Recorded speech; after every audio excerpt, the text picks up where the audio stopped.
Radio Publique Africaine.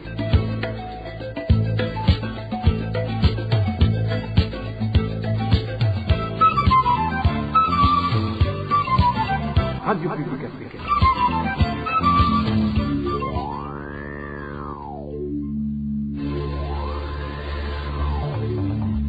C'est le moment de suivre le journal parlé en français. À la présentation, Émile Nivasumbo. Bienvenue dans ce journal du 28 mars 2022 dont voici les principaux titres. Le président de la République pointé du doigt dans l'octroi illégal des marchés publics. Les détails, c'est dans quelques instants. Et la nourriture est insuffisante dans différentes prisons du pays. Les détenus alertent et à suivre également au cours de ce journal dans lequel nous allons également évoquer les conséquences de l'expulsion des vélos, motos et tuk-tuk hors de la ville de Bujumbura. Dans quelques instants, le développement.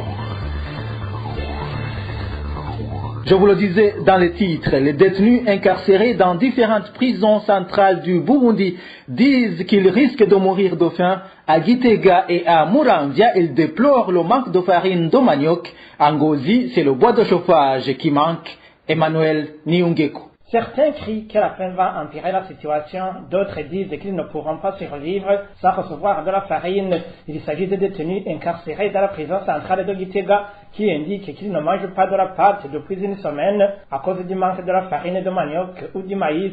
Nos sources au sein de cette maison carcérale font savoir que c'était jeudi le 17 mars, la dernière fois qu'ils ont été servis en farine, en lot qui devrait les nourrir pour 4 jours, c'est-à-dire jusqu'à lundi de la semaine dernière. À la prison centrale de Muramvya, c'est plutôt pire. Les informations sur place indiquent que les détenus viennent de passer au moins 2 semaines sans recevoir de la farine de manioc. Nos sources révèlent qu'il ne reste plus que des haricots à ces prisonniers pour se nourrir. La RPA a pu s'enquérir aussi de la situation qui prévaut dans la prison centrale d'Ongozi. Là-bas, la nourriture y est, mais les détenus indiquent qu'ils viennent de passer 2 jours sans se nourrir des haricots suite au manque de bois de chauffage pour cuire cette denrée. Une poignée de détenus se trouvant dans cette prison parvient à payer du charbon pour cuire cet aliment de base. Les détenus de ces 3 prisons surcitées demandent aux autorités habilitées de leur venir en aide avant qu'il ne soit trop tard. Parlons justice internationale à présent. La Commission africaine des droits de l'homme et des peuples a décidé la recevabilité des plaintes des victimes burundaises déposées par leurs avocats contre l'État du Burundi dans un atelier organisé par la coalition burundaise pour la Cour pénale internationale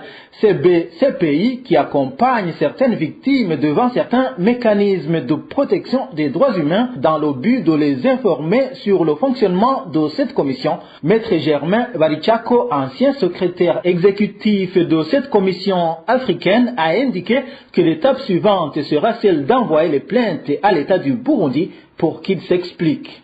Il faut que je vous dise que si les conditions ne sont pas remplies pour la saisine, le dossier est rejeté. Il est clos à ce moment-là.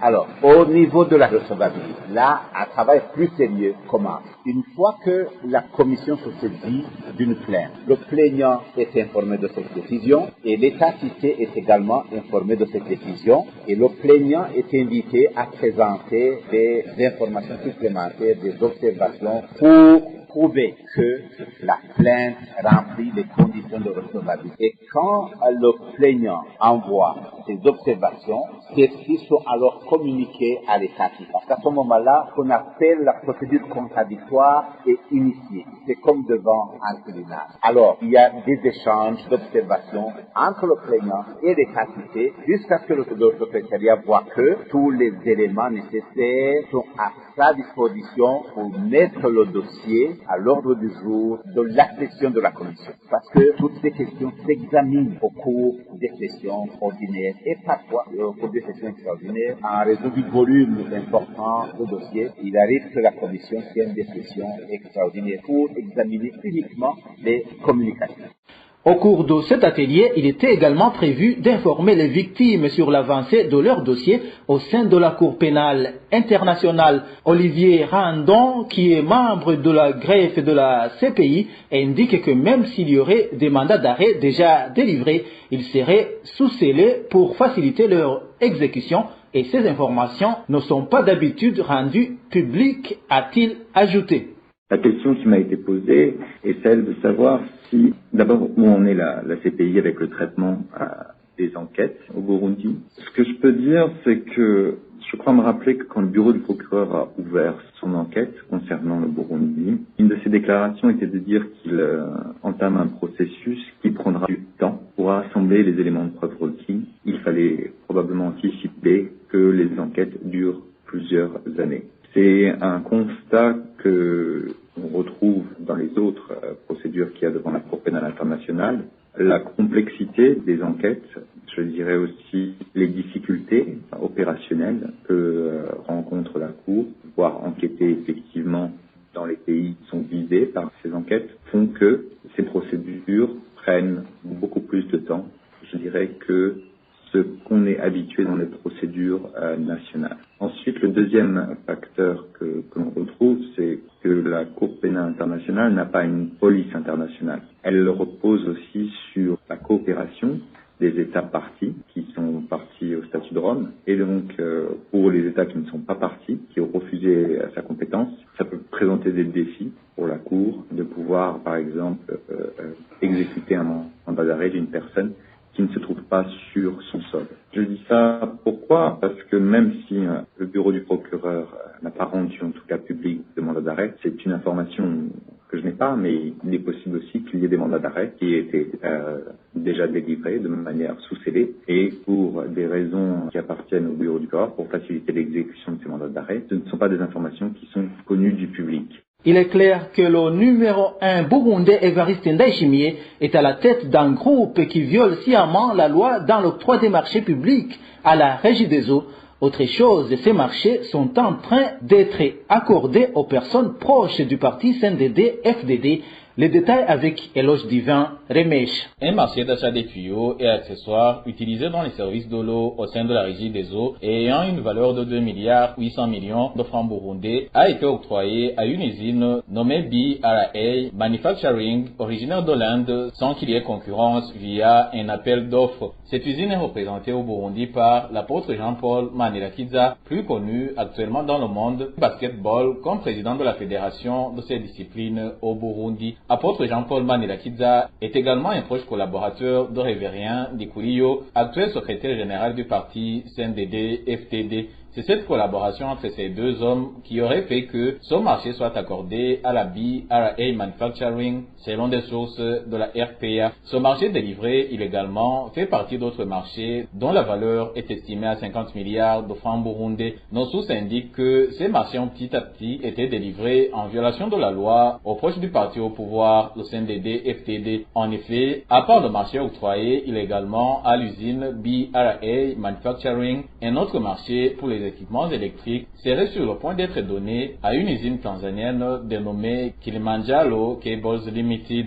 Selon nos sources, le deal pour ce marché serait joué par l'ancien directeur général de la Régie des eaux, Libéran Fumukeko, membre du parti au pouvoir et ancien secrétaire général de l'EAC. Ce dernier a des relations d'amitié avec les responsables de cette usine tanzanienne. L'autre marché qui manifestement comporte beaucoup de magouilles et qui a une valeur de 3 milliards 800 millions a été proposé par le directeur général de la Régie des eaux, Major Jean-Albert Manigomba, dans un appel d'offres restreint où 3 sociétés avaient fait le dépôt de leur dossier d'offres. Après enquête, la RPA a découvert que les 3 sociétés dont Major Manigomba présentaient comme concurrentes dans un même appel d'offres appartenaient à une seule et unique personne, à savoir Juvenal Sakourou, un homme d'affaires réputé proche du CNDD-FDD. Sur ces marchés publics délivrés illégalement, les sources de la RPA indiquent être sidérées de voir que le directeur général de la Régie des eaux, le ministre de l'Énergie, le ministre des Finances, ainsi que le directeur national de contrôle des marchés publics, tous approuvent l'octroi illégal de ces marchés sous prétexte qu'ils mettent en application les recommandations d'Evariste Ndayishimiye, issues de la retraite gouvernementale de 2021. Une retraite qui avait tout simplement recommandé à la Régie des eaux de ne plus passer par des intermédiaires pour s'approvisionner. Pour nos sources donc, une recommandation ne pourrait en aucune façon remplacer une loi en vigueur. À ce propos, la RPA a appelé Evelyne Rutoyi, Boy, porte-parole du président de la République,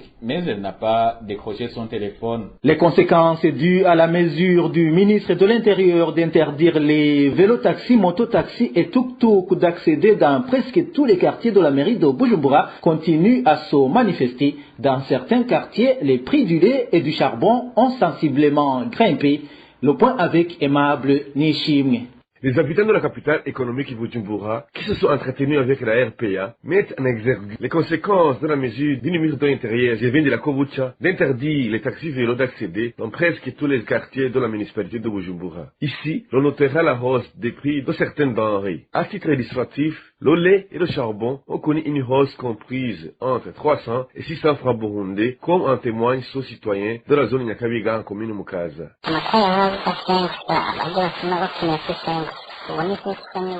Le charbon qui coûtait 500 francs chez les détaillants coûte aujourd'hui 700 ou 800 francs burundais. Pour le lait, le litre est passé de 1400 à 2000 francs burundais.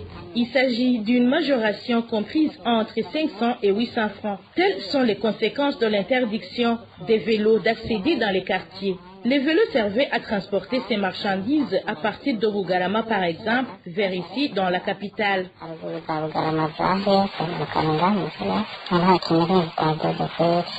Les habitants de la mairie de Bujumbura accusent le gouvernement de leur avoir serré les taux autour du cou. C'est scandaleux car la situation est identique dans presque tous les quartiers. Quand allons-nous sortir de cette misère? On devait se confier au gouvernement, mais c'est ce même gouvernement qui nous opprime. Cette mesure du ministre de l'Intérieur a été critiquée et rejetée par la population, les députés et les membres de la société civile burundaise. Cette mesure est également dénoncée par l'Église catholique. Dans son homélie de ce dimanche, le président de la conférence épiscopale, Monseigneur Joachim Nahondereye, a indiqué que cette mesure risque d'entraîner des divisions entre les riches et les pauvres. Suivez plutôt Monseigneur Joachim Nahondereye, il est président de la conférence épiscopale, en même temps évêque du diocèse de Muyinga.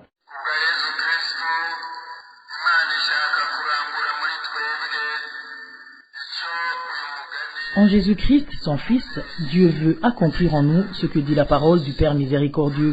Quand nous brillons par la division, Dieu, lui, nous rassemble et nous appelle ses enfants en nous rappelant que nous avons les mêmes droits. Nous avons été tous choisis de la même façon, sans considération de race ou d'origine, que ce soit les juifs ou les non-juifs, les aînés ou les cadets, les blancs ou les noirs, les Russes ou les Ukrainiens, les riches ou les pauvres.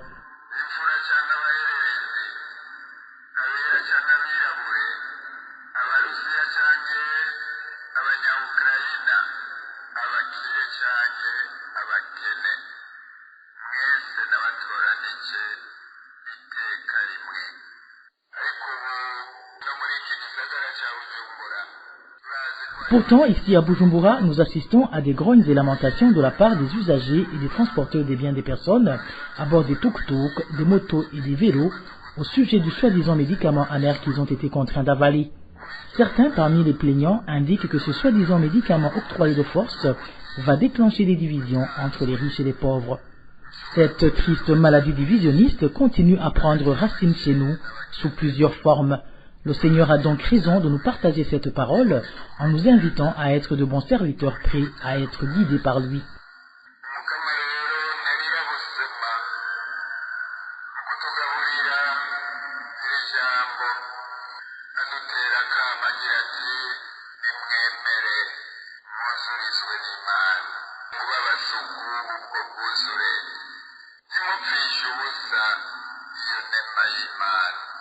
Voilà, c'est Monseigneur Joachim Nahondereye, président de la conférence épiscopale. Et après l'expulsion des vélotaxis, mototaxis et tuk-tuk loin de la ville de Bujumbura, les commerçants transporteurs de petites marchandises sont actuellement visés. Selon le président de l'Assemblée nationale, Daniel Gelaz Ndabirabe, ces commerçants n'ont aucune utilité pour le pays. Le point avec Josiane Mouzanez. Pour justifier la raison qui a fait que le gouvernement chasse les motos et tricycles dans la capitale économique Bujumbura, Gelaz Ndabirabe, le président de l'Assemblée nationale, explique que ces motos et tricycles causent beaucoup d'accidents puisque les conducteurs sont des satanistes. Certains fréquenteraient les ténèbres. Comment pourrais-tu conduire une moto ou tricycle sans avoir de documents qui ne fait que causer des accidents aux gens et ressent toutes les victimes et collectivités pour les ténèbres? Quelqu'un nous a fait un témoignage d'une femme qui fréquentait les ténèbres et vendait plus de 300 motos. Même si l'on incendiait ces 300 motos, le lendemain, cette femme se procurait d'autres 300 motos et même plus. Selon le président de l'Assemblée nationale, actuellement, il est question d'évincer les commerçants de petits articles qu'ils importent de la sous-région, des commerçants qu'ils jugent inutiles pour la société burundaise.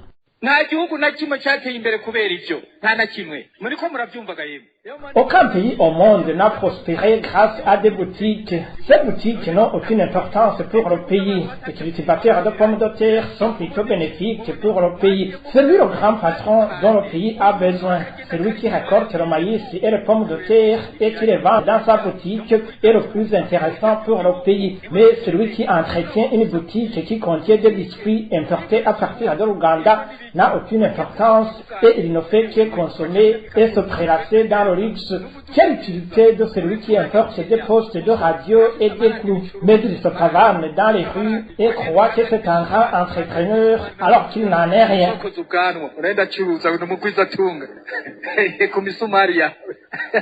Le président de l'Assemblée nationale a tenu ses propos à Kayanza, sa province natale. Dans un instant, nous nous rendons à Kirundo. Le conflit ouvert entre deux leaders du parti au pouvoir en province de Kirundo, à savoir Jean-Baptiste Nzigamasabo, dit Gihahe, et Anastase Manirambona, serait à l'origine de l'humiliation de l'administrateur de Busoni ce vendredi. L'ex-administrateur de Busoni, Dismas Nsavimana, a été destitué par le président de l'Assemblée nationale, Gelaz Ndabirabe, au cours d'une réunion des responsables de ce parti en province Kirundo. Inès Gakiza nous en dit plus. Lors de cette réunion des responsables du parti au pouvoir, le CNDD-FDD, les membres de ce parti pro-Anastase Manirambona ont été intimidés par le président de l'Assemblée nationale, Gelaz Ndabirabe. Plutôt ceux du côté de Jean-Baptiste Nzigamasabo Digiahe ont été chouchoutés. Depuis 4 ans, les deux cadres du parti de l'Aigle se regardent en chien du faïence. Selon des sources proches de ce parti, depuis qu'Anastase Manirambona a été élu commissaire chargé de l'idéologie au sein du parti CNDD-FDD, il a voulu s'imposer pour avoir le dernier mot lors des recrutements et attributions des postes au détriment du surnommé Gihahe. Cette situation a changé depuis que Révérien Dikouliyo est devenu le patron du parti CNDD-FDD vu qu'il entretient de bonnes relations avec le surnommé Gihahe. C'est ainsi que lors de la dite réunion, Gelaz Ndabirabe s'en est pris à l'administrateur de Busoni, un pro-Anastase, en l'accusant d'insubordination et de malversation des fonds communaux. Après avoir été sommé de quitter la salle de réunion, l'administrateur de Busoni a été aussi démis de ses fonctions par le même Gelaz Ndabirabe. Nos sources disent que les Imbonerakure pro-Gihahe l'attendaient dehors et l'ont obligé d'enlever le t-shirt du parti CNDD-FDD. L'administrateur a dû emprunter 10 vêtements pour rentrer. Plus d'un critique l'arbitraire du président de l'Assemblée nationale qui, selon eux, exagère dans ses décisions, d'autant plus qu'il n'en avait pas les prérogatives. Vous saurez qu'aujourd'hui, l'administrateur Dismas Nsavimana s'est rendu à son bureau à pied car le véhicule de fonction lui a été déjà retiré. Nos sources font savoir qu'il était prévu que le conseil communal se réunisse aujourd'hui pour approuver et légitimer la destitution de cette autorité. Parlons à présent du bilan hebdomadaire de la sécurité. La RPA a pu répertorier 4 cas d'assassinat dans 4 provinces du pays au cours de la semaine dernière. 3 personnes ont été retrouvées mortes et une autre a été fusillée. Marie-Ange Irakoze. En province Changuzo, un certain Claude Ndayahande, surnommé Kimamara, a été retrouvé mort sur la colline Nyakivumu en commune Changuzo dimanche dernier. Selon nos sources à Changuzo, la victime a été tuée à coups de machette au niveau de la tête. 3 personnes ont été arrêtées pour des raisons d'enquête. Le même jour, un corps sans vie d'un homme non identifié a été découvert sur la colline Marambo 1 en commune Rugombo, province Chibitoke. Selon nos sources à Rugombo, la victime a été été tué par des Imbonerakure qui l'accusaient de vol. Les administratifs en commune Rugombo demandent à la population de ne pas se faire justice. En mairie de Bujumbura, un certain Vianney Irategeka, commerçant au marché Bujumbura City Market dit chez Sion, a été retrouvé mort dans une maison de passage située au quartier Kigowe en zone Gihosha mercredi dernier. Ce commerçant avait été contacté par téléphone par des inconnus. Ce jour-là, il était introuvable toute la journée. La dernière victime répertoriée par la RPA est originaire de la province Gitega. C'est un commerçant de vaches dit nom d'innocent Njebari Kanouye. Il a été fusillé par un groupe de personnes non identifiées à son domicile sur la commune Mahonda en commune Gitega lundi dernier. Selon nos sources à Gitega, les tueurs ont volé des téléphones et une somme d'argent dont le montant reste inconnu.